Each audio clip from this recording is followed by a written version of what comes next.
May we now start our meeting, and we maybe have the opening prayer first, to be led to us by Claire. Claire, please lead us the prayer before we start our class.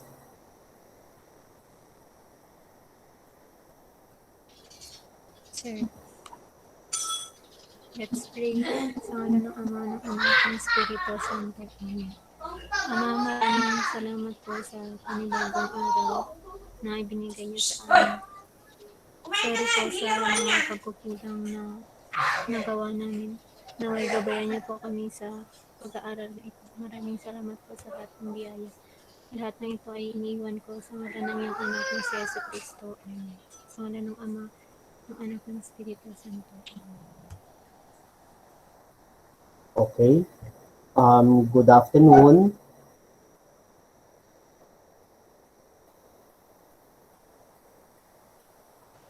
Good afternoon, sir. Good afternoon, sir. Okay. Good afternoon, sir. Good afternoon, So, sir. last week I waited for you in the Google Meet session that we are supposed to have. Because I just opened the link at around 1:45 or 1:50 in the afternoon because I have to attend to important things first before I open the Google Meet link. Unfortunately, most of you was not able to wait, okay, for the start of the meeting, because understandably because the meeting was supposed to start at 1:30, but because I didn't inform you as regards the important thing that I have to attend to prior to our class. That's why maybe some of you did no longer attempt to re-enter or request access for the said Google Meet link. But anyway, I hope that you watch the video as regards how to design performance-based tasks using the GRASP model. And I hope that all of you have already submitted your first performance task, okay, for this course. That is for you to create a performance-based assessment or performance task using the GRASP model. Did everybody send their output on the first performance task?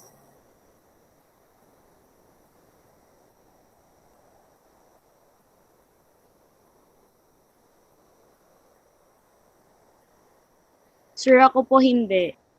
Who is your teammate, Dian? Sir? Who is your teammate or pair mate?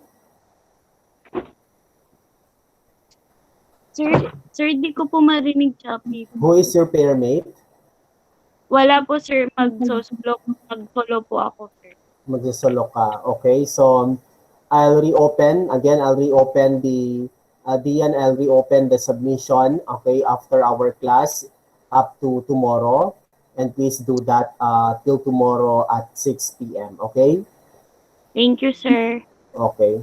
And I also hope that you participated in the learning conversation about effective learning or about effective learning domain.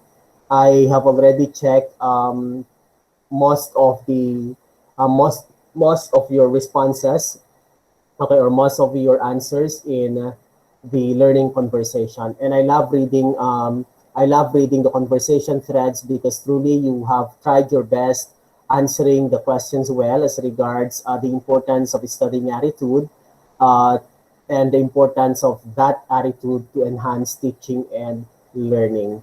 Okay, so I hope that you could still remember the responses you have shared in the conversation thread, because those responses are good responses. So for you to be able to understand our lesson for today. So today is the processing of the learning content on assessment in the affective domain. So that is what we are to discuss. We are going to discuss for today. So allow me to share this presentation on assessment, or on lesson 4, assessment of or assessment in the affective domain.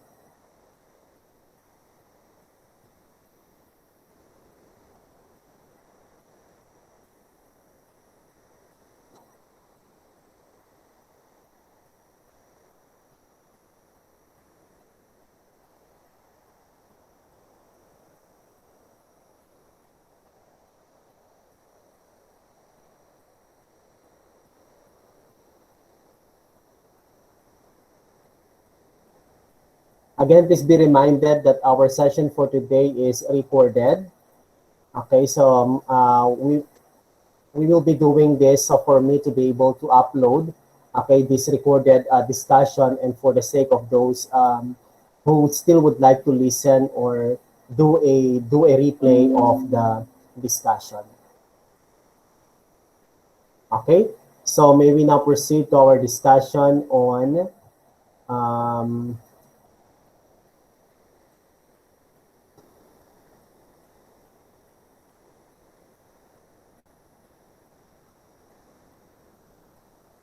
okay,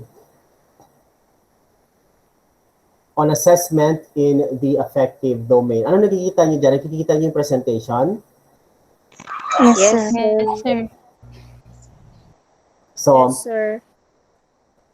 the affective domain, okay, as mentioned, okay, as mentioned by most of your classmates in the conversation thread or in the learning conversation, assessment in the affective domain would increase the likelihood of real and authentic learning among their learners. Please take note that targeting the affective domain, okay, targeting the affective domain of learning, okay, would allow us get the interest of our students towards our lesson or towards the unit of study that we are to discuss to them. Um, Considering their emotions, considering their eagerness, considering their motivation to learn, okay, will mean that we are using real and authentic learning for our students. We will be discussing about this as we go through with our discussion for this chapter. This is the big idea, okay, in lesson 4 as regards assessment in the affective domain. Again, the big idea is increasing the likelihood of real and authentic learning among learners could be done through assessment of the affective learning domain. Please take note that the content of this presentation is lifted from De Guzman Santos in 2007 in his book, in her book, should I say, Advanced Methods in Educational Assessment and Evaluation. Okay, so we continue our discussion. This is also a good passage that we have to reflect on. Thomas More, nakikita niyo yung presentation? Assessment in the affective domain pa rin po, sir. Assessment of affective domain pa rin. Okay, sorry.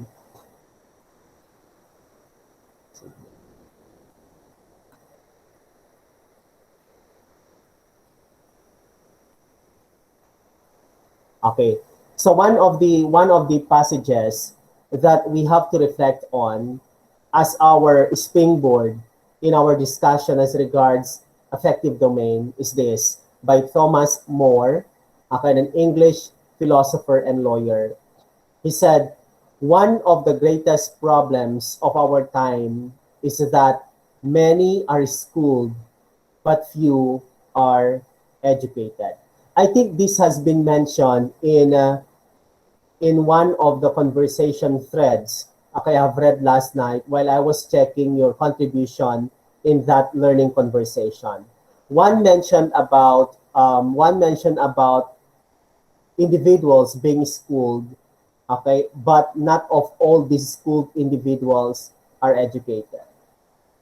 And I really love reading your answers or your responses to your classmates' answers because your statements boil down to this, that without helping our students learn the necessary values or the appropriate values, okay, that they need to learn in school, that they need to learn about life, then these individuals, these students could not be called educated. Someone who is educated, an individual who is educated, is someone who has learned values, while he or she is being schooled. Anong ibig sabihin nito? That most schools focus on the development of students or learners' cognition. It's more on cognitive development.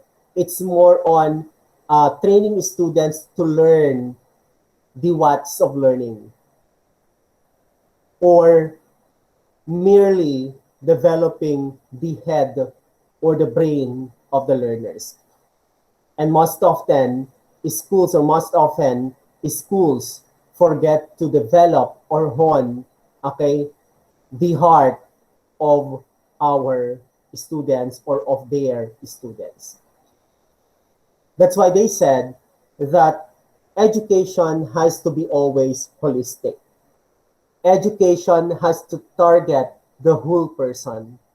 Education has, or schools has to train among, schools have to train among individuals, among individuals, their whole capacity, the skills necessary for them to function as a whole person. And whole person education would mean that we should not just develop our students' cognitive ability, but we also have to develop a balance of their cognitive ability, their affective learning domain, and even their psychomotor domain. Hence the development of the 3H of the individuals: the head, the heart, and the hands. Dito nanggaling yung sinasabi nating kailangang malinang sa ating mga mag-aaral ang kanilang utak, ang kanilang puso, at ang kanilang kamay. Utak, ibig sabihin ang kalinangan ng kanilang pag-iisip. Puso, ibig sabihin ang kalinangan ng mga mabubuting asal. Kamay, ibig sabihin ang kalinangan ng mga kakayahan. And this is what we call whole person approach, or whole person education, or holistic education. Meron pa nga nagsabi na most schools nowadays developed intellectual giants, but morally dwarfs. As future teachers, you always have to remember that it's not always the head that matters when we would like to develop our students, when we would like to let our students learn from us. Okay? But aside from developing their heads or developing their intellectual abilities, we also have to teach values to our students. Okay? It's values that make, an educated individual different from those who are merely schooled individuals.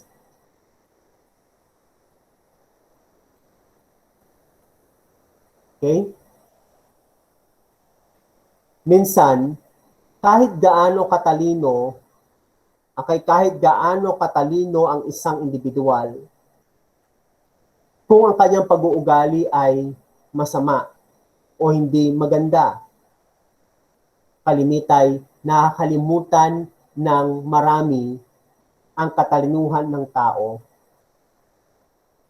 Ang laging naaalala ay yung magagandang gawi o magagandang asal na pinamalas mo para sa iyong kapwa o sa iyong kapwa. Hence a reminder to all of us that we have to be teachers ready to train the whole person in each of our students. Now we proceed to the taxonomy. Hence the importance. Sorry for that. I failed to connect the slide, the previous slide to this new slide. Hence, if we really would like to develop our students'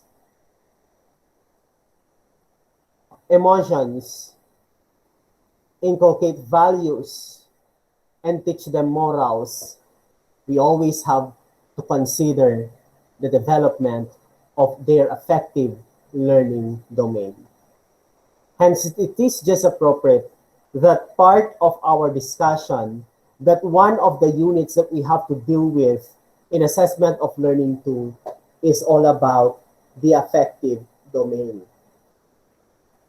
They say, or most teachers would agree, that of all the learning domains, of the 3 learning domains, it's the affective domain that is difficult to measure, that it's challenging to assess. Because the affective domain is an intangible aspect of learning. Tama? Ito yung aspeto ng pagkatuto na hindi nakikita, na hindi nahahawakan. Okay?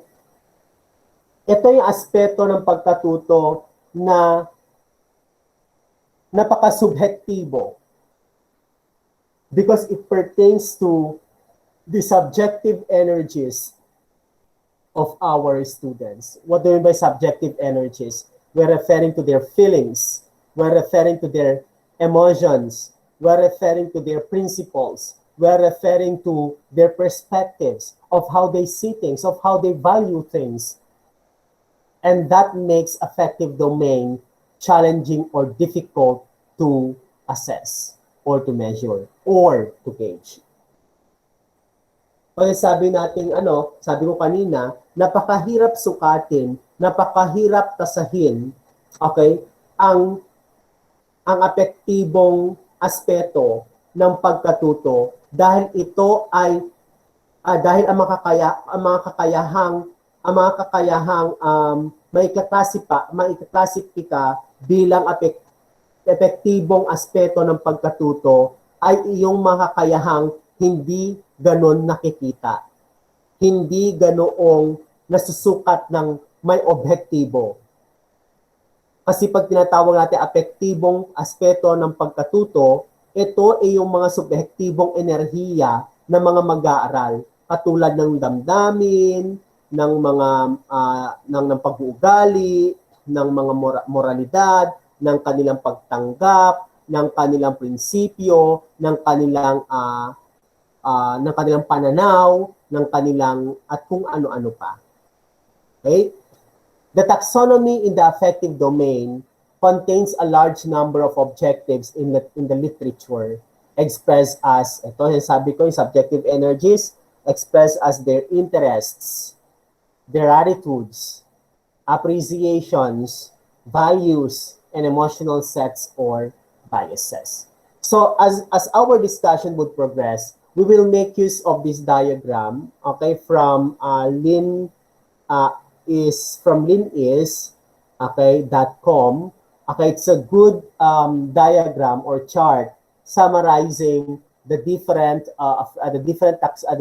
taxonomy, should I say, in the affective domain. Please take note that we will be making use of Krathwohl, okay, Krathwohl's affective taxonomy. Okay, though the diagram, okay, is a combination of that of Krathwohl and using the Bloom's affective taxonomy. So we start first, ito yung receiving, responding, value, organizing, the highest skill under affective domain is characterization, okay, by value.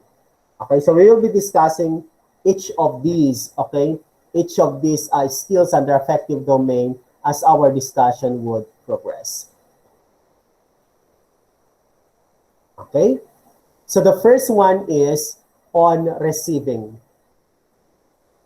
I think we discussed this in assessment of learning 1 before, no? When we discussed about Bloom's taxonomy of objectives, we made mention of the Krathwohl, okay, the Krathwohl affective taxonomy of affective domain.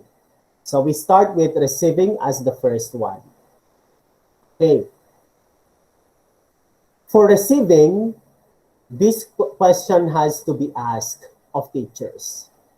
Is the student aware of or responding to the environment? So this is the key question, okay, under this skill on receiving. Okay, so meaning to say, if this is a key question, it is concerned with simple awareness and selective attention. Receiving is being aware of or sensitive to the existence of certain ideas, material, or phenomena, and being willing to tolerate them. For example, you have presented to students your classroom policies.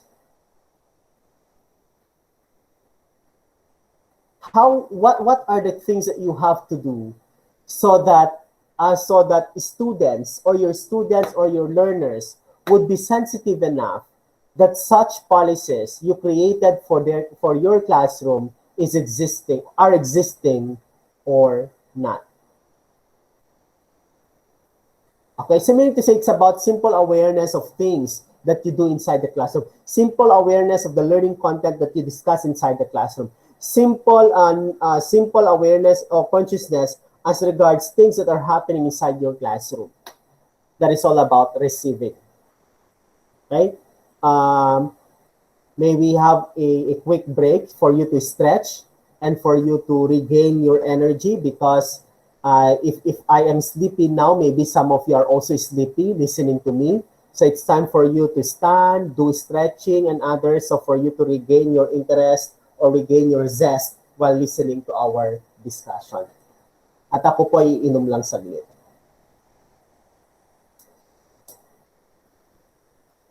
Nandiyan pa ba kayo? Yes, sir. Yes, sir. Yes, sir. Kayo, kasi baka inaantok na rin kayo.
Okay, we continue our discussion. If you're done doing your stretch, doing your simple ways to regain your interest and regain your energy.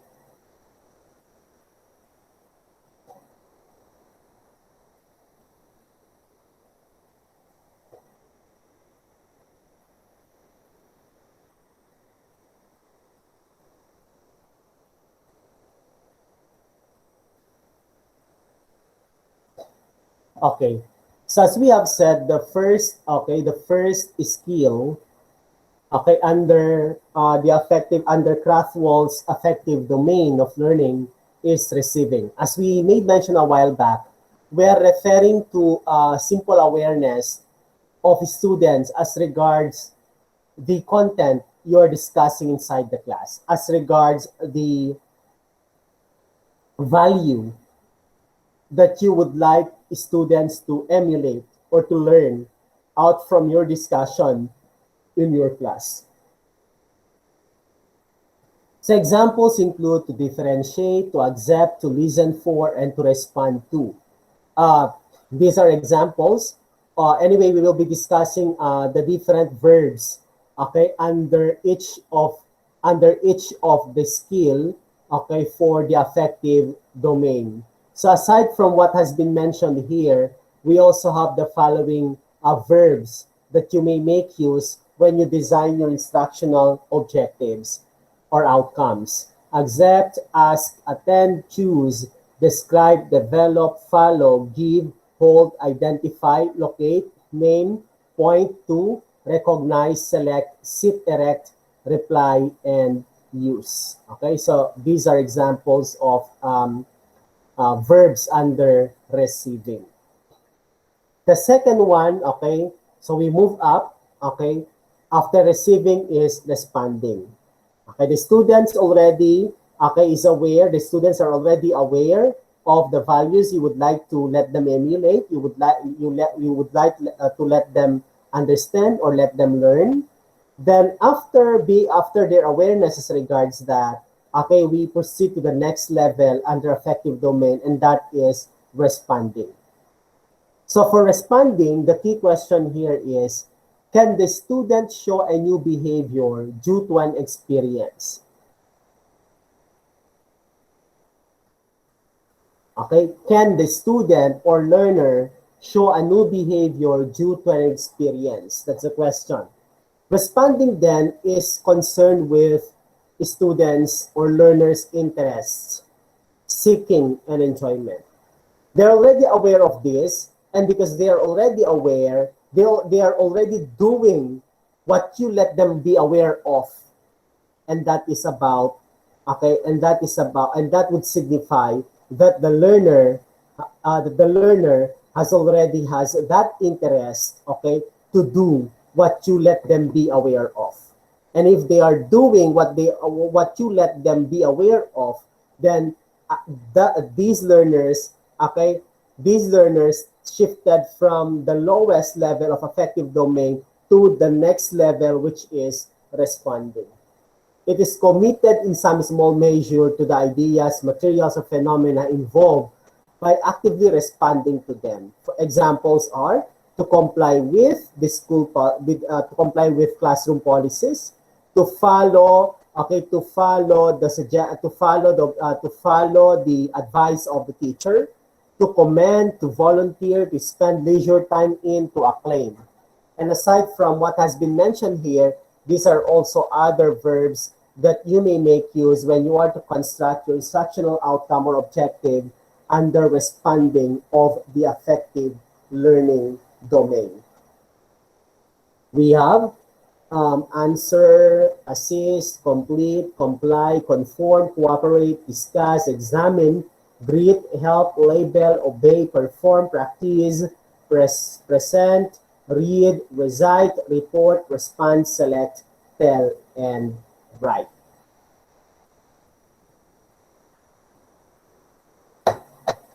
Okay? Anyway, we will be providing an example of this, okay, in the next or in the succeeding slides. So that's responding. Now we proceed to the next level, and that is valuing. Higher than responding is valuing. Okay, when we say valuing, we're already referring to learners' commitment of doing things, of doing the value you taught them to emulate, you taught them to demonstrate.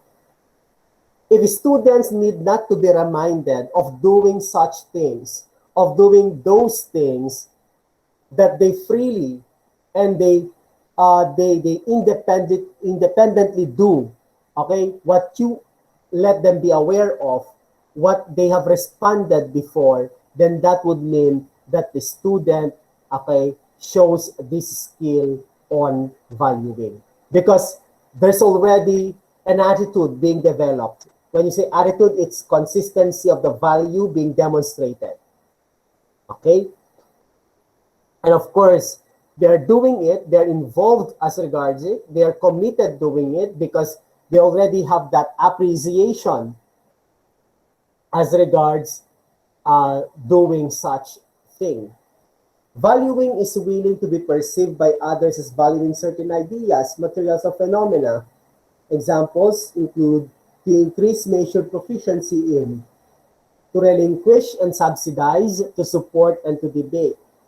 Okay? So this would mean that, the commitment would mean that there's already consistency among your learners, okay, while they are doing the values, okay, or the skill that you taught them do. Okay, ito tatawag natin valuing. Now we proceed to the next one. Higher than valuing is organization. Okay. Organization is to relate the value to those already held and bring it into an harmonious and internally consistent philosophy. So the guide question here, the key question under organization is, has the student combined and conceptualized a new value, giving it priority? Okay, so sabi natin kanina, meron yung receiving o pagtanggap, meron yung responding o paggawa, at meron yung valuing o pagbibigay halaga. Okay? Then after pagbibigay halaga, pagkatapos pagbibigay halaga, yun ang tayo tinatawag ng organisasyon. Okay? You look at the progress of the taxonomy of the affective domain. Nung sinabi ko na nung pinamulat ko sa aking mga mag-aaral, ang mga polisiya, okay, ang mga iba't ibang polisiya na kailangan nilang sundin sa aking klase, at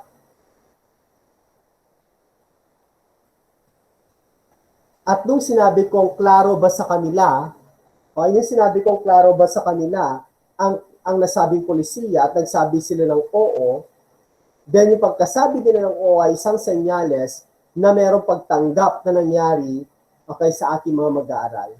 Pagtanggap o natanggap nila ang polisiyang aking tinalakay tungkol sa aming silid-aralan.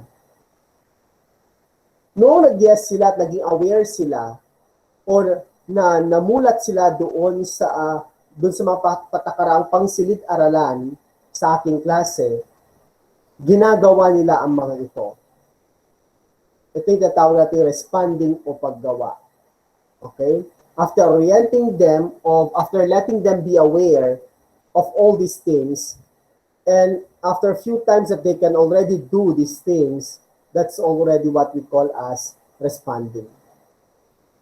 And in the first few weeks, I keep reminding them of doing it.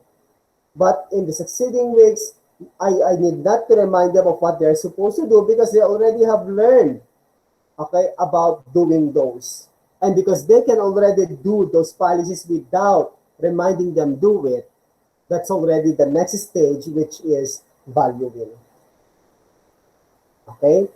But if students would do something that is quite similar with what we are doing, and that those things that they are doing are already, okay, an improvement of the policy that you imbibed in them, then that's already the next stage, which is organization.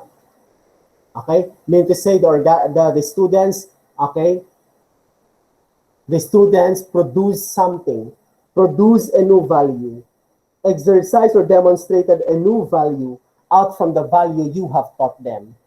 That is organization.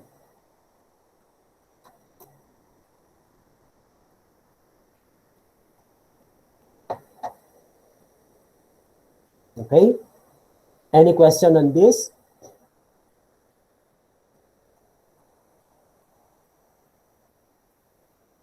None, sir. None. Okay. May mga natutulog na ba?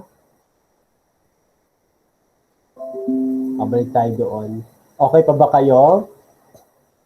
Yes, sir. Yes, Okay, sir. okay, sir. Si Joel, Divine, gising pa. Claire, gising pa. Brenda, gising pa. Celia, gising ka pa. Yes, sir. Dian. Sir. Okay, pa. Eliza, Sir. gising pa. Christine, Yes, sir. okay, good. Maiden, Yes, sir.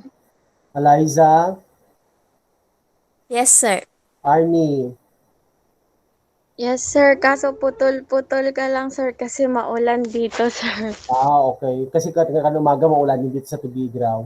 Bianca, Yes, sir. Eshel, Yes po, sir. Eshel, okay po si Eshel. Okay, nakita na niyo yung prelim grade? Yes, sir. Yung mga iba na kailangan humabol, Yes, sir. okay, yung mga iba na kailangan humabol, galingan sa mga susunod na mga gawain pagkatuto. Meron yung mga mababa ang grade kasi mababa yung kanilang quiz. Please take note that the quiz is 30% of your grade. But for midterms, your performance-based assessment is 25% of your grade. Okay, baka nasa 15 lang yung iyong quiz. So make sure that all performance assessments, okay, all performance tasks that I ask you do will really be done with quality. Okay? Yes. Yes, sir. Okay. Yes, Before we sir. before we end our meeting today, I will be asking you later to share your learning takeaways. Okay? Mamaya, 5 minutes or 10 minutes before we end our discussion. Okay, then may we continue our discussion. Okay, sabi natin kanina, kapag nakabuo na ang mag-aaral ng mga pamamaraan, makabagong gawain na akma doon sa itinuro mong value na tinatawag natin, dito na papasok si organization. Kasi nakabuo siya ng sarili niyang filosofiya tungkol sa buhay. Halimbawa, dahil sa lagi mong tinetrain ang iyong mga mag-aaral o lagi mong nililinang sa iyong mga mag-aaral ang kahalagahan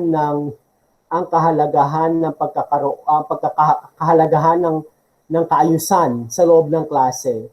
Itong mag-aaral mo ngayon, itong estudyante mo ngayon ay natuturing ayusin, okay? Ayusin ang kanyang mga gamit sa kanyang bag.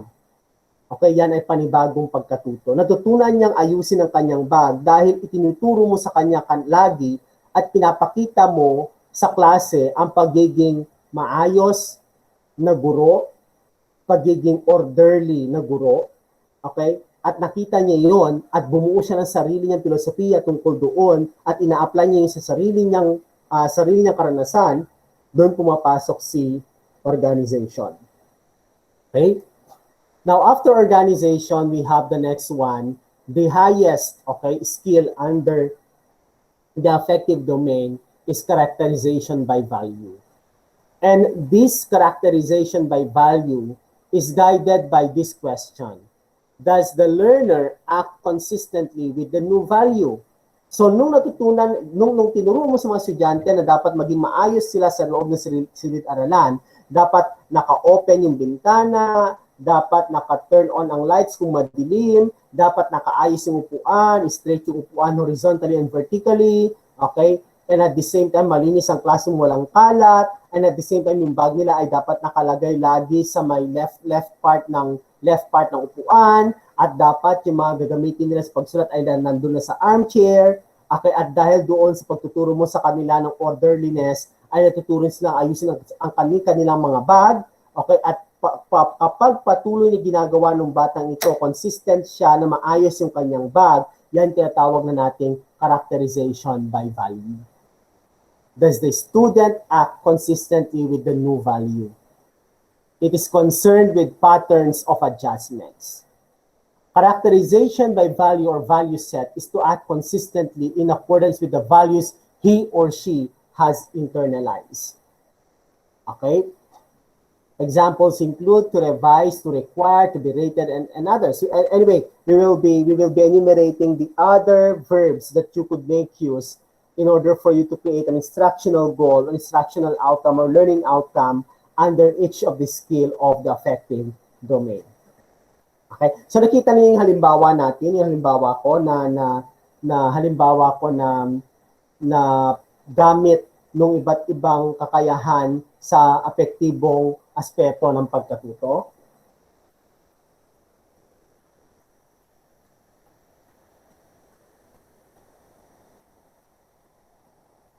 Okay, magbigay tayo ng panibagong halimbawa. Panibagong halimbawa ay ganito. Sa online learning halimbawa,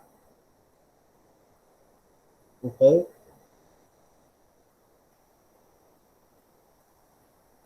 Si teacher, sinabi niya sa inyo na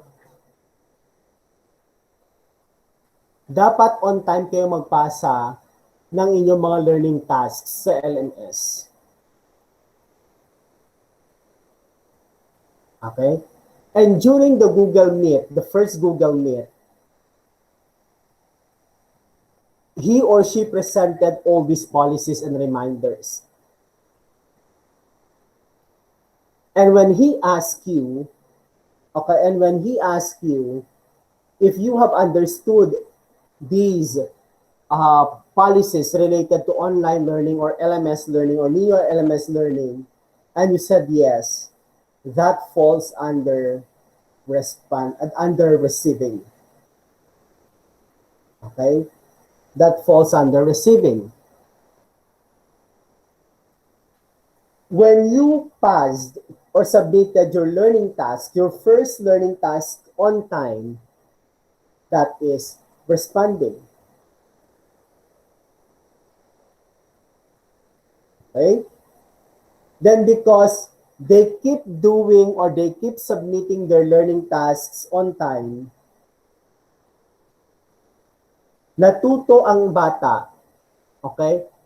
Natuto ang bata na agahan ang paggawa ng kanyang learning task para hindi siya on the dot na mag-submit ng learning task, considering that the internet connection is intermittent or no connection at all.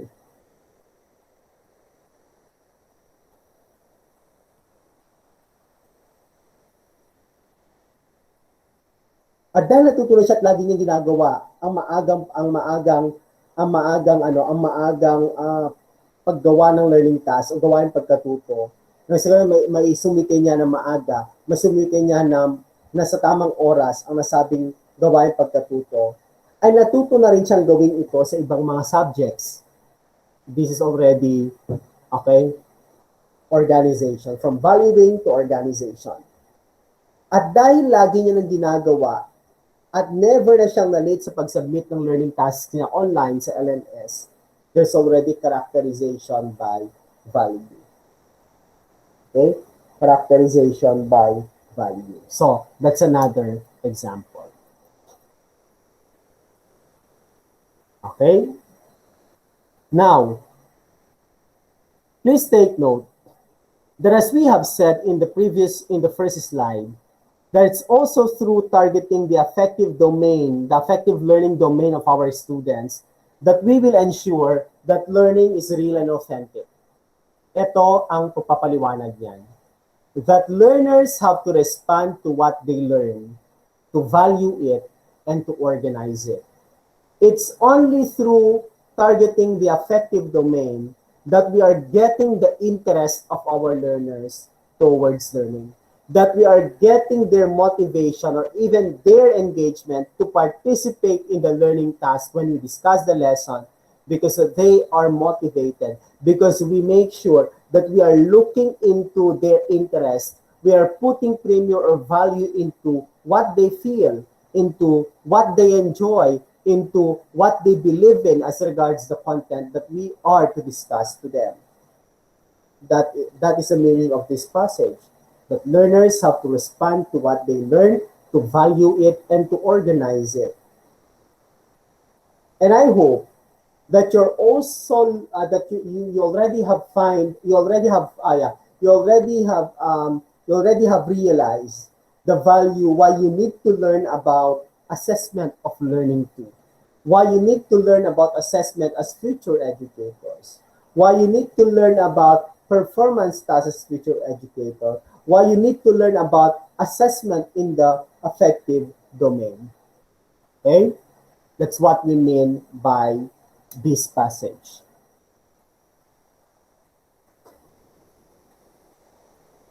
Okay?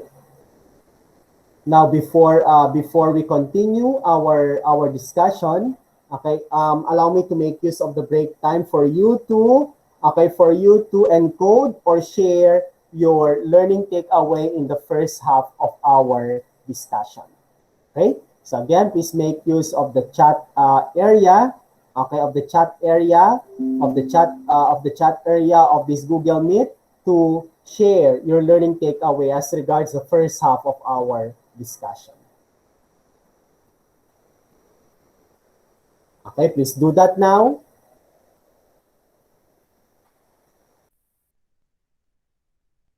Please encode your learning takeaway in the chat area of our Google Meet.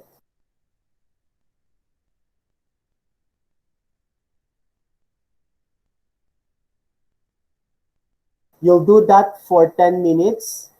It's 2:21 in my desktop, so at 2:31, we will continue our discussion.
Okay, we check your sharing.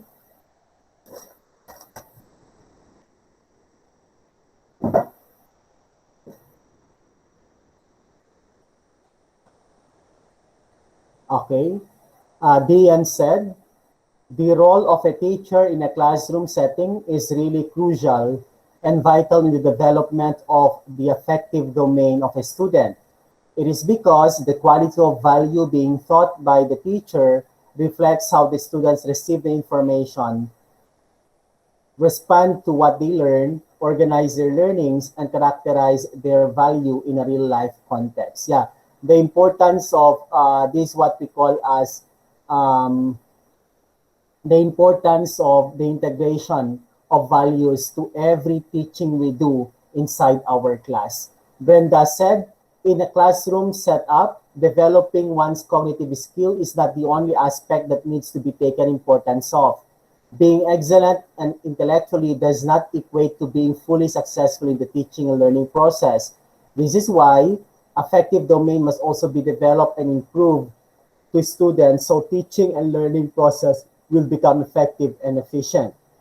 And um, uh, it will become effective and efficient because we are targeting the interest of our students. We are targeting their emotions and the values that they need to learn as regards the lesson when we do such. The next is, according to Joe Ed Magwas, it is important to teach students not only to gain knowledge, but educate them to make action and practice their learning that possess good attitude. Learning should contribute to the total development of a learner, such as intelligence, emotion, sensitivity, creativity, and responsibility. A learner should develop life skills in order to know how to value all learning and apply in real scenario. Life skills are also classified under the affective learning domain. Claire said, for me, students must be involved in making policies, rules inside the classroom. This is very true. This is a good example of integrating affective domain into our teaching. Thank you, Claire. Not that the teacher alone, in order for the students to be aware from the consequences, for them to know how to adjust and to apply it, not just inside the classroom, but also in the real world process. Yeah, it's really good that if we would like to make use of learner-centered approach to teaching and learning, then we have to involve our students in all the processes that we do inside our classroom. And involving them would mean that we also have to engage them in deciding, okay, as regards the policies that we would like to implement inside our respective classrooms. Because in that way, if we allow them participate in the drafting of the policies that they need to follow, then that would mean that they are given the opportunity to own the policy. And owning the policy would also mean that the students would certainly be following, okay, the policies because they're part of the creation of such policies. Thank you, Claire. Bianca said, increasing the likelihood of a real and authentic learning could be done using the assessment in the affective domain. Targeting this would allow us to get the interest of the students. It's true. It is not always the cognitive domain that matters if we want our students to learn. We also have to teach them values. Education has to target the whole capacity of an individual. There should be a balance in the development of the cognitive, affective, and psychomotor domain. Okay, this is a good summary of what I earlier said. Bianca, thank you for that.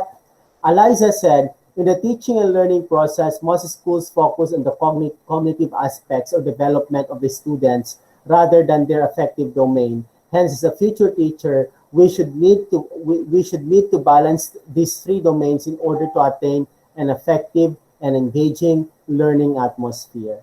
Divine said, as a teacher someday, I should not really be focusing only on cognitive domain and psychomotor because what is the essence of the two domains if my students didn't appreciate it or even value it? Obviously, attitudes can influence the way we act and think in the social communities we belong. Yeah, this is true. Imagine if we are not aware about our attitudes, what will be our behavior in all the environment we are right now. That's why it is important to study attitudes because basically attitude is everything. It's about how you do things. Letting students appreciate learning is already an integration of the affective learning domain.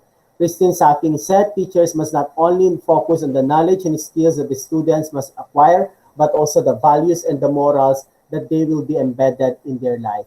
The role of teachers must not only to develop them to be educated individuals that is skilled and knowledgeable, but also an educated individual that is respectful and responsible contributory in the society. That's true. Eliza said, affective domain is intangible aspect of learning that makes it difficult to measure.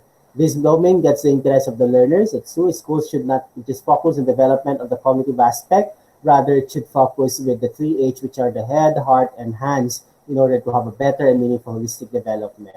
Thank you, Eliza. Celia said, I've learned that if the teacher will be able to teach the students well, and he or she will become a good role model inside. Yeah, this is very true. I would like to make use of Celia's sharing that values should not just be taught.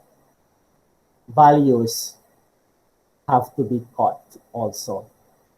Meaning to say, values are both taught and taught. Ang mga magagandang asal, magagandang pag-uugali ay dapat itinuturo at ipinapakita o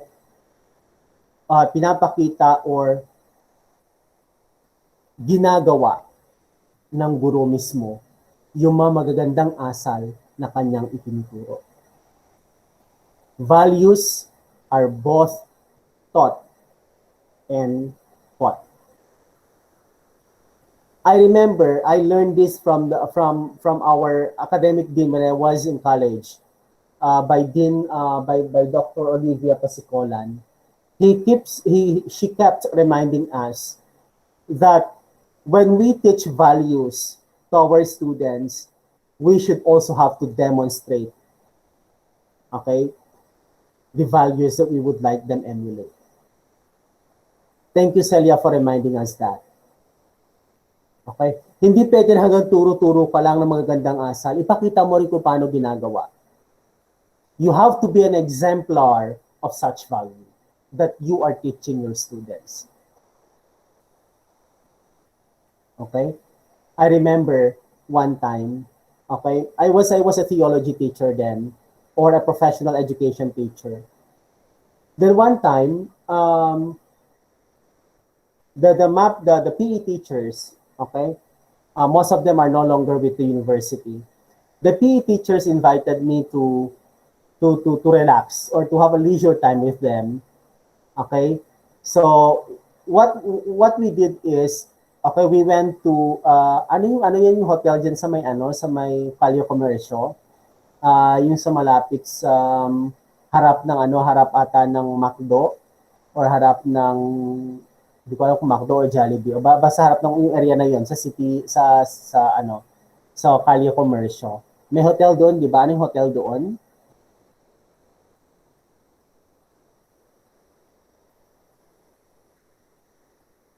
Sino aware doon sa hotel na yon? Yung sa may di ba, yung sa kabilang street niya, that's Jollibee or McDo, yung magkakatabi doon, Jollibee, McDo. Tapos yung malapit sa yung itaas niya is JM, yung itaas niya is yung malapit sa JM Quality. Hotel Delfino, sir. Hindi Delfino, malayo yun masyado. Yung sa may, di ba, JM Quality, tapos yung itaas niya. Vico, sir? Ano? Vico? Sa side din, di ba? Hindi din sa may Kalye Comercio. Yung sa mismong Kalye Comercio. Di ba JM Quality na nag-close na ata. Tapos, after JM Quality, basta yung hotel na yon, di pumunta kami doon. Nag-order kami, nag-video kay ata, tapos nag-order ng kasi parang merong room doon for video kay. Then nag-order kami ng beer, parang ganyan, ng beer and others. Ngayon, paglabas ko doon, merong isang estudyante na naging estudyante ko na from engineering. Sabi niya sa akin, "Sir, andito ka naman," na nagulat siya. "Sir, andito ka naman," na nagulat siya. So, sabi ko, nagulat yung bata, ganun ako. Then after that, tuloy pa rin kami sa kasiyahan. Sabi nila, sige, tapos na tayo dito. Punta naman tayo sa Dinkoys. Okay, so we went to Dinkoys. Okay, so pumunta naman kami sa Dinkoys. Ngayon sa Dinkoys, merong isang estudyante po na nakakita sa akin. Tapos sabi niya, "Sir, ba't ka andito?" Okay, so that's the question. Then I tried to reflect on that. Sabi ko, nagulat yung unang estudyante na nakakita sa akin doon sa lugar na iyon. Hans Place ba? Hindi ko alam. O, sa lugar na iyon. Then, nung pumunta kami sa Dinkoys, meron din nagulat na estudyante. Then I realized, sabi ko, maybe because they have seen me drinking beer in a public place. Okay? And it's so unusual of me doing that. And considering that I am a theology teacher and a professional education teacher, then after that, hindi ko na inulit yung nasabing bagay. Okay, hindi ko na inulit. Sabi ko sa mga kasama ko, kung sakali mag-iinuman tayo, doon na lang tayo sa boarding house o doon na lang tayo sa bahay and others. Because I realized that maybe my students, those who have seen me there, okay, those who have seen me in that place, in those places, might have been disappointed. Because a theology teacher, a professional education teacher, okay, have been seen, okay, drinking drinking alcoholic drinks with a group. Okay, so parang gano'n. Sabi ko, okay, kaya doon ko na-realize na, totoo nga yung sabi nila na, mahirap maging guro. Dahil kapag guro ka, dapat lahat ng sinasabi mo ay ginagawa mo rin. Dapat lahat ng mga tinuturo mong asal, itinuturo mong mga bagay-bagay, hindi lamang asal, no, kundi mga bagay-bagay na tinuturo mo sa klase, ay dapat iyong mga bagay-bagay din na kaya mong gawin at ginagawa mo. Kaya lagi ko naalala yung passage na values are both taught and caught. Or else, students will be telling you, look who's talking. Okay, look who's talking. Okay? So it's a reminder. Thank you, Celia, for sharing that out. Mayan said in the educative process, targeting the affective domain of learners would help you as teacher to get their interest to learn. That's true. Arnie said it's important to inculcate values in teaching process, and we must make sure that we know their interest. And I also have appreciated some of you in their responses in the learning conversation. Nasabi nila, kahit gaano kahirap, I just do not know kung sino sabi nito, was it Claire or Brenda or others. Sabi niya, kahit gaano kahirap ang subject, okay, kung tinuruan ako ng guro na mahalin ang kahirapan ng subject na iyon, pipilitin kong tatapusin, pipilitin kong makinig, pipilitin kong matuto. Meron din yung nagsabi sa inyo na kahit sobrang galing ni teacher, kung hindi magandang asal niya, nawawalan ako ng gana na makinig sa klase. See? The integration of values in our respective classes would really ensure, would really ascertain, okay, the interest of our learners, the engagement of our learners towards learning the subject matter. Okay? So thank you for sharing your learning takeaway. Eshel Ann, sabi niya, we all know that these three domains are inseparable to each other. As future teachers, it's important for us to always know that we must give focus into every aspect for us to be able to produce a better and competitive learners. This will also allow them to have a meaningful development. Okay, anyway, we go through or we continue our discussion as regards the affective domain.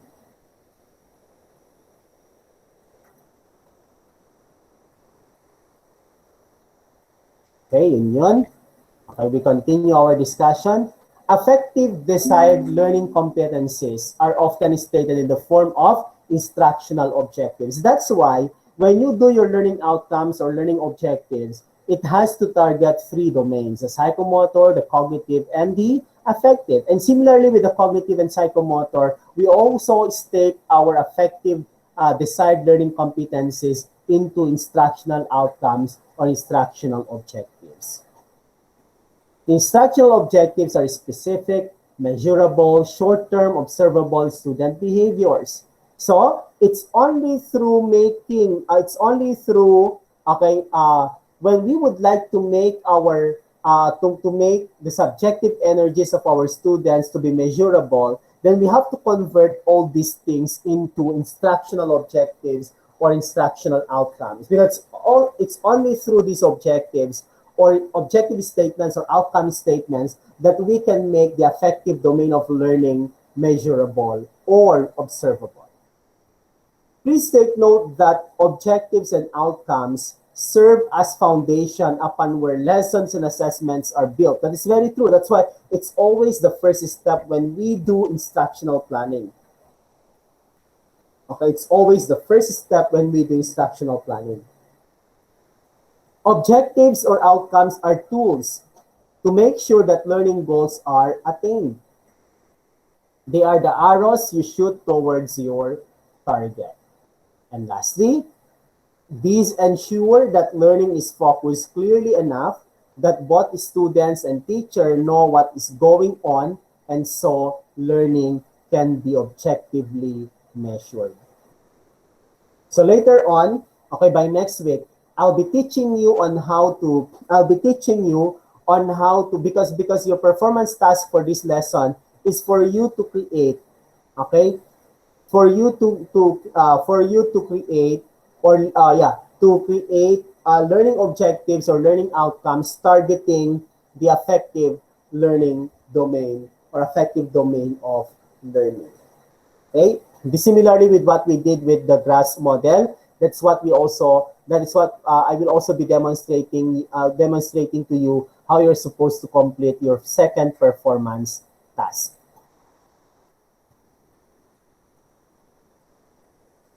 Okay? Now we proceed to examples of instructional objectives under affective domain.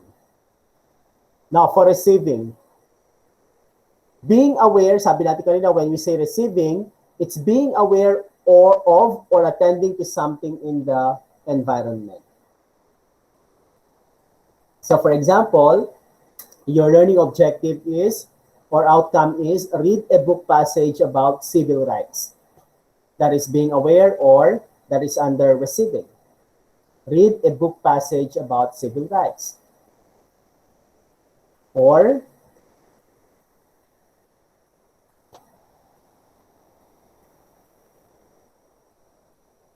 deliver a biblical passage as regards love. That is receiving. About responding, showing some new behaviors because of experience. After reading a passage about civil rights, the students would answer questions about the book, read another book by the same author, another book about civil rights, and etc. Okay, this is about responding. Now, we put it in a higher degree of learning under affective domain, that is valuing, showing some definitive involvement or commitment. The individual might demonstrate this by voluntarily attending a lecture on civil rights. Voluntarily attend a lecture on civil rights. That's the statement. That's the objective, instructional objective, or instructional outcome. Okay? Then, we proceed to the higher degree of learning under affective domain organization, that is integrating a new value into one's general set of values. The individual might arrange a civil rights rally. So arrange a civil rights rally. Then characterization by value, acting consistent with the new value. The individual is firmly committed to the value, perhaps becoming a civil rights leader. Okay? So these examples are adapted from Krathwohl B. and Bloom Benjamin and Masia B. in 1956 Taxonomy of Educational Objectives, Handbook to Affective Domain in New York, published by David McKay. Okay, so nakita niyo yung progress nung nasabing Taxonomy of the affective domain. Kaya mag-isip pa tayo ng ibang halimbawa. Sabi natin kanina, deliver a biblical passage as regards love. That is receiving. Responding. Responding natin. Provide. Okay. List. Share a personal definition of love.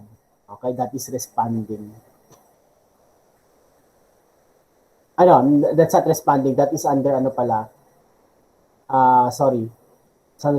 That is under organization. Okay, responding. Teka lang. Deliver a biblical passage. Okay, deliver a biblical passage as regards love. Responding is, okay, cite examples. Okay, cite examples of actions. Cite examples of human actions that that demonstrate the definition of love as read in the biblical passage. That is responding. Valuing is, okay,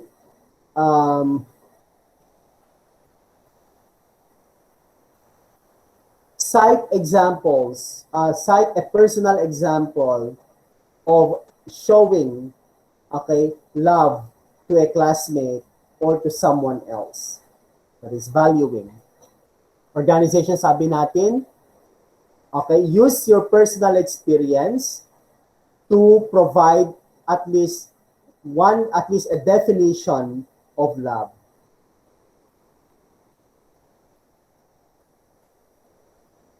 Characterization by value.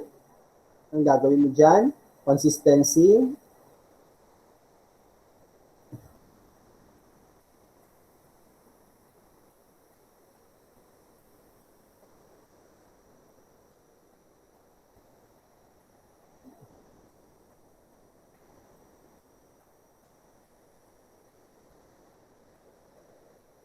Anong consistency? Characterization by value.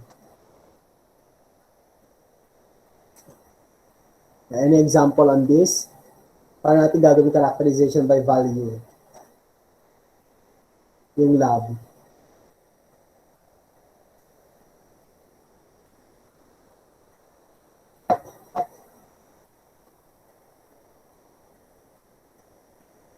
Paano? Anyone?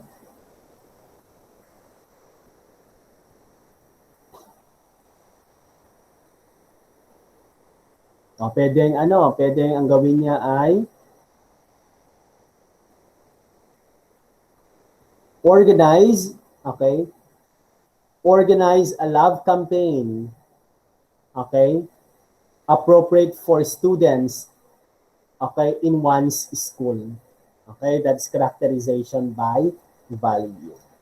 Okay, so that's it. Now, these are behavioral verbs appropriate for the affective domain. Okay, receiving, accept, attend, develop, recognize. Accept in Filipino is tanggapin. Attend is lumahok. Okay, makilahok. Okay, develop is malinang. Recognize is makilanlan. Okay, o makilala. Okay, makakakilala, makapaglilinang, makapag-iisa na lang to recognize, makapag-iisa o makapagbibigay, makapaglilinang, makilalahok, makatanggap. Accept is makatanggap. Okay? Makatatanggap. Okay? Responding is complete, makakukumpleto.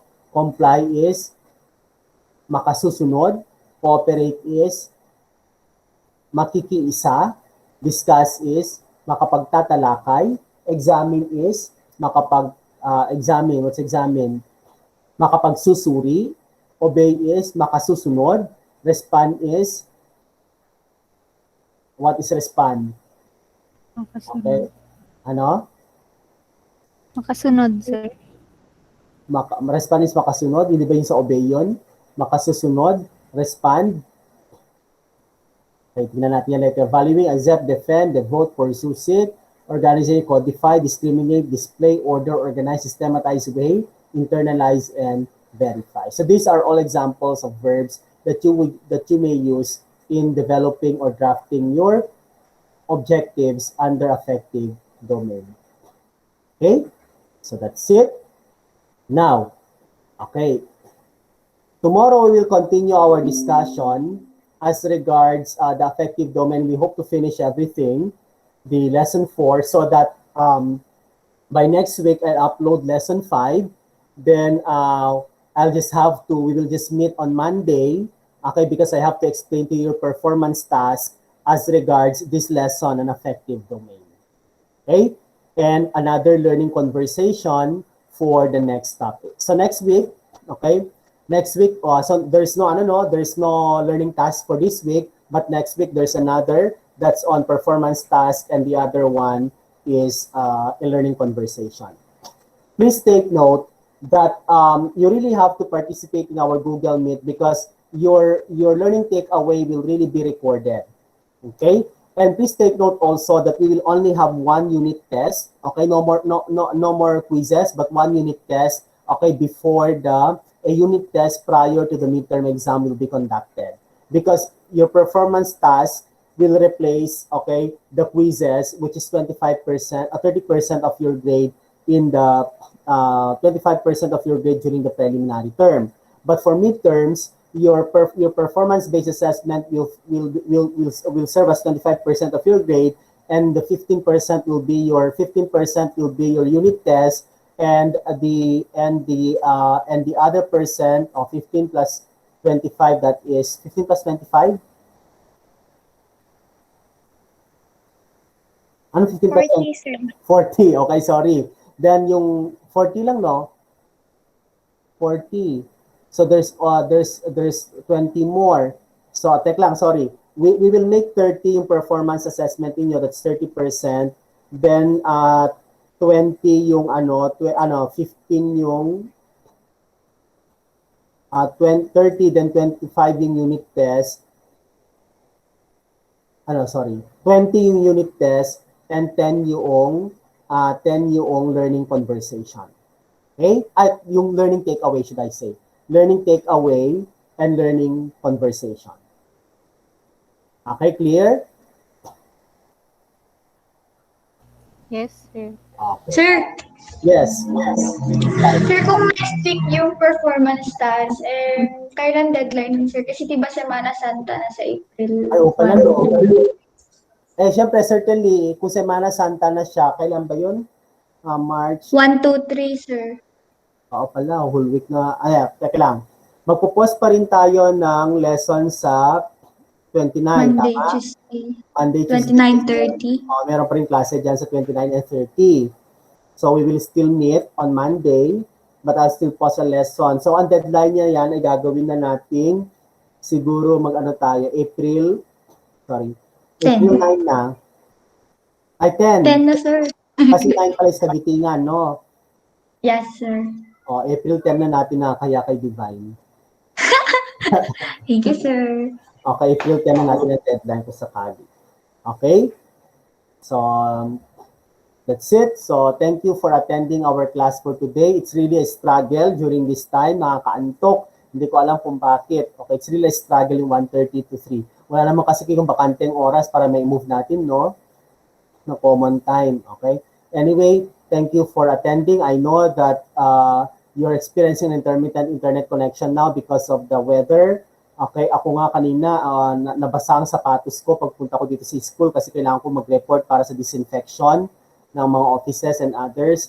Okay, buti na may dala akong sandal dito. So, uwi na naman ako ngayon para makahabol ng 4:30 class ko. Mamayang gabi sa bahay na ako magklase. Okay, so salamat sa pag-attend sa ating klase ngayon. Sana meron kayong natutunan kahit konti man lamang. Okay? So to end our class for today, may we have Celia to lead us the closing prayer. Celia, please.